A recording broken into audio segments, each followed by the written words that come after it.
नमस्कार, मैं हूं अभय कुमार। आप देख रहे हैं अपना खास कार्यक्रम बिहार समाचार।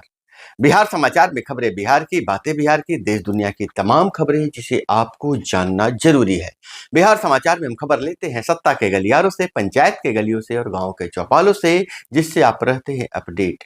तो बिहार समाचार में हम देश दुनिया उसके साथ बिहार की खबरों को प्राथमिकता देंगे। तो अभी फिलहाल मौसम का हाल ऐसा है कि 3800 जिले में झमाझम बारिश होने के आसार है।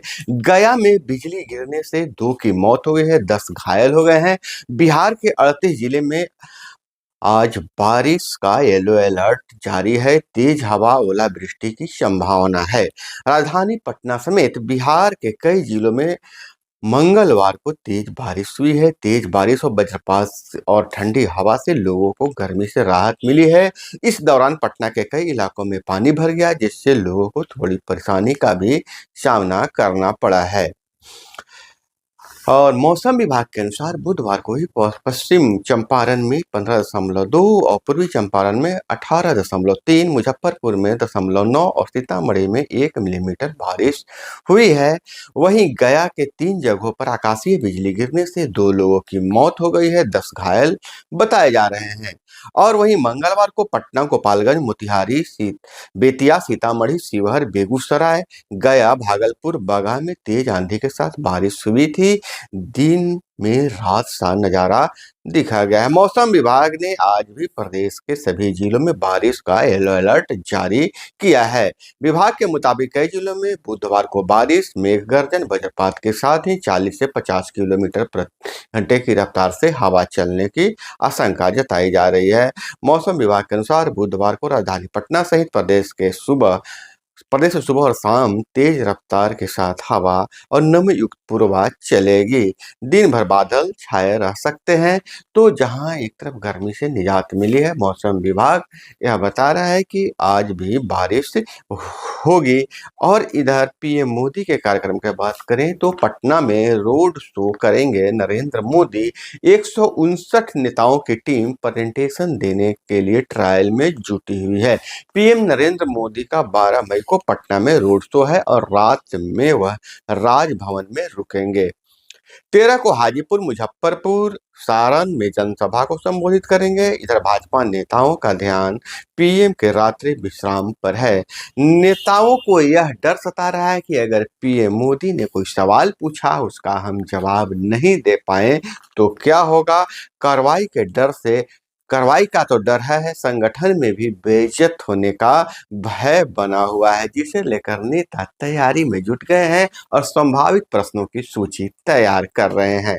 और वहीं फेज 3 का इलेक्शन समाप्त हो गया है। 11 राज्यों में 93 सीटों पर 68% वोटिंग। बंगाल में बीजेपी टीएमसी कार्यकर्ताओं के बीच झड़प हुआ है। हालांकि तीसरे चरण की वोटिंग में बिहार का जो हालात थोड़ा सुधरा है, वोटिंग परसेंटेज सुधरा है, लेकिन पिछले चुनाव के मुकाबले कम बताया जा रहा है।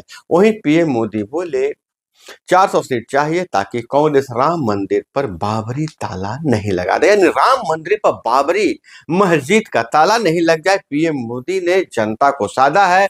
नरेंद्र मोदी मध्य प्रदेश के थार, खरगोन और गुजरात के अहमदाबाद में चुनावी सभाएं की। उन्होंने थार में कहा कि मोदी को 400 सीटें चाहिए ताकि मैं कांग्रेस और ईडी गठबंधन की हर साजिश को रोक सकूं।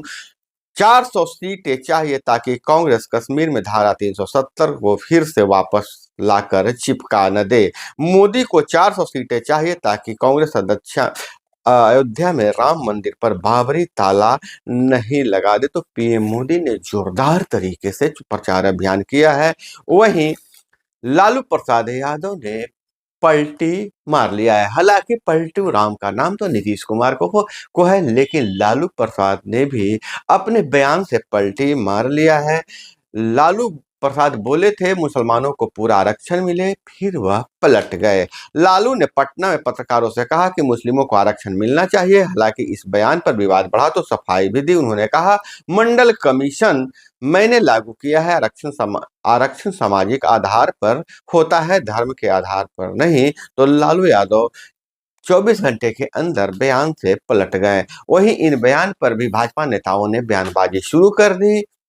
भाजपा प्रदेश उप मुख्यमंत्री सम्राट चौधरी ने कहा कि हम अति पिछड़ों का आरक्षण किसी भी हालत में खत्म नहीं होने देंगे। वहीं मोदी बोले, जो चारा खा गए वो कह रहे हैं मुस्लिमों को पूरा आरक्षण मिले। और इधर अरविंद केजरीवाल की जमानत पर फैसला रोक दिया गया है। शर्त रखी, सीएम सरकारी काज में दखल नहीं देंगे। दिल्ली शराब नीति मामले में अरविंद केजरीवाल की अंतरिम जमानत पर फैसला सुनाए बिना सुप्रीम कोर्ट की बेंच उठ गई। अदालत ने केजरीवाल से कहा कि अगर हम आपको जमानत देते हैं तो आप ऑफिशियल ड्यूटी नहीं करेंगे। हम नहीं चाहते कि आप सरकार में दखल अंदाजगी करें। अगर चुनाव नहीं होते तो अंतरिम जमानत का सवाल ही नहीं उठता। केजरीवाल ने चुनाव प्रचार के लिए अंतरिम जमानत मांगी है और जिस पर आज फिर से सुनवाई हो सकता है। बहुत बड़ी खबर आ रही है कश्मीर से। कश्मीर के कुलगाम में 2 आतंकी ढेर, इनमें 10 लाख का इनामी कमांडर लश्कर कमांडर भी शामिल है। जम्मू कश्मीर के कुलगाम में मुठभेड़ के दौरान सुरक्षा बलों ने 2 आतंकियों को मार गिराया है। मारा गया पहला आतंकी लश्कर का टॉप कमांडर बासित डार है। उस पर 10 लाख रुपए का इनाम रखा था। दूसरे आतंकी का नाम फहीम अहमद है। वह ओवरग्राउंड वर्कर था जो आतंकियों की मदद करता था और दोनों आतंकियों को सरेंडर का मौका दिया गया, लेकिन आतंकियों ने पुलिस पर फायरिंग जारी रखी। अंत में उन्हें ढेर कर दिया गया। और वहीं पश्चिम बंगाल में 25,000 शिक्षकों की नियुक्ति रद्द पर रोक। सुप्रीम कोर्ट ने बोला सीबीआई जांच जारी रखे। सुप्रीम कोर्ट ने पश्चिम बंगाल में 25,000 शिक्षकों की भर्ती रद्द करने में के कलकत्ता हाईकोर्ट के आदेश पर रोक लगा दी है। कोर्ट ने सीबीआई को जांच जारी रखने का आदेश देते हुए कहा कि इस दौरान कर्मचारियों पर कोई एक्शन न लिया जाए। अदालत में सुनवाई के दौरान राज्य सरकार ने कहा कि सिस्टमेटिक कुछ खामियों के कारण ऐसा हुआ है। और वही विदेशों से खबरों की अगर बात करें तो व्लादिमीर पुतिन 5वीं बार रूस के राष्ट्रपति बने। कहा दुश्मनों में भी रिश्ते सुधारेंगे। व्लादिमीर पुतिन 5वीं बार रूस के राष्ट्रपति बने हैं। उन्होंने 33 शब्दों में शपथ ली। उन्होंने कहा कि हम और मजबूत होंगे, उन देशों के साथ अपने रिश्ते मजबूत करेंगे जो हमें दुश्मन समझते हैं। 15 से 17 मार्च को हुए चुनाव में पुतिन ने 88% वोट पाया था। वहीं उनके विरोधी खारितोनोव को सिर्फ 4% वोट मिले थे। और वहीं तीसरे फेज में सुथरा बिहार वोटिंग के प्रतिशत 2019 के चुनाव से 1.22% कम रहा। एनडीए को मिल सकता है महिला वोटर्स का साथ। बिहार में तीसरे चरण का चुनाव शांतिपूर्ण तरीके से खत्म हो गया है। पिछले 2 चरणों की तुलना में इस बार वोटिंग परसेंटेज का ग्राफ थोड़ा बढ़ा है। हालांकि थर्ड फेज की सभी 5 सीटों पर पिछले चुनाव की तुलना में कम वोटिंग हुई है। ओवरऑल देखें तो इस बार इन 5 सीटों पर 60% वोटिंग हुई है।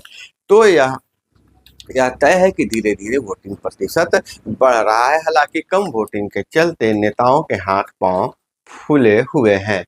और वहीं केजरीवाल को आरक्षण अपराधी नहीं मानता है कोर्ट, लेकिन ईडी ने कहा कि नेताओं की अलग श्रेणी नहीं बनाया जाए। और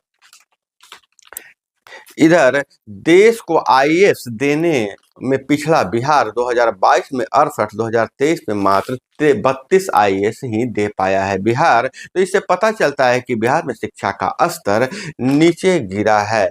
और इस बार टॉप 10 में भी बिहार का कोई अभ्यर्थी नहीं है। सिविल सर्विसेज में बिहार का परिणाम लगातार गिर रहा है। हिंदी मीडियम के अभ्यर्थी ज्यादा पिछड़ रहे हैं, जो बिहार के शिक्षा व्यवस्था पर सवाल खड़ा कर रहा है। वहीं राज्य के सभी स्वास्थ्य केंद्रों पर हर माह 14 तारीख को आयुष्मान आरोग्य शिविर लगाया जाएगा। और प्रत्याशियों से ज्यादा यहां सरकार के 2 कद्दावर मंत्रियों की साख दांव पर है। हम बात कर रहे हैं समस्तीपुर की। और सरकार के 2 मंत्रियों के बेटा बेटी के लड़ने से हॉट सीट बनी हुई है। एनडीए से मंत्री अशोक चौधरी की बेटी शांभवी चौधरी तो महागठबंधन से महेश्वर हजारी की पुत्री सन्नी हजारी उम्मीदवार हैं। क्षेत्र में महागठबंधन की ओर से बाहरी और स्थानीय मुद्दे को हवा दिया जा रहा है।